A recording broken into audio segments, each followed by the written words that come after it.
6 మంది అదనపు కలెక్టర్లు, డిప్యూటీ కలెక్టర్లు బదిలీ. సో, మనం చూసుకుంటే రాష్ట్ర వ్యాప్తంగా 16 మంది అదనపు కలెక్టర్లు, డిప్యూటీ కలెక్టర్లు బదిలీలైతే అవడం అయితే జరిగింది. రాష్ట్ర వ్యాప్తంగా 16 మంది అదనపు కలెక్టర్లు, స్పెషల్ గ్రేడ్ డిప్యూటీ కలెక్టర్లను బదిలీ చేస్తూ రెవెన్యూ శాఖ కార్యదర్శి లోకేష్ కుమార్ ఉత్తర్వులైతే జారీ చేశారు.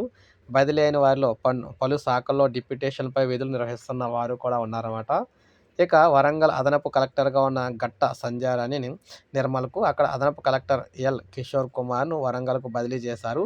సిద్దిపేట భూసేకరణ విభాగంలో ఉన్న డి. నాగరాజమ్మను సిద్దిపేట డీఆర్ఓగా, ఎన్నికల సంఘంలో ఉన్న ఆర్.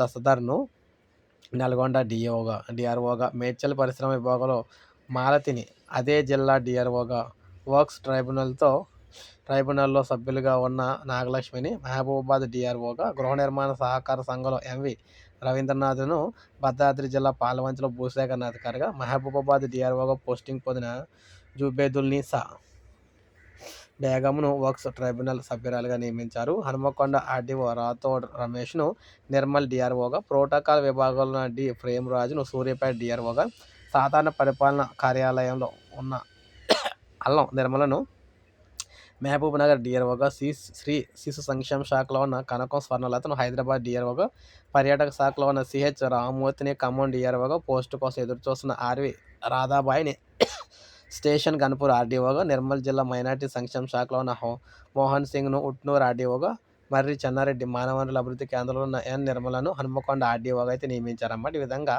అదనపు బాధ్యతలు అంటే కలెక్టర్లు, డిప్యూటీ కలెక్టర్‌ను బదిలీలు అయితే చేయడం అయితే జరిగిందనమాట.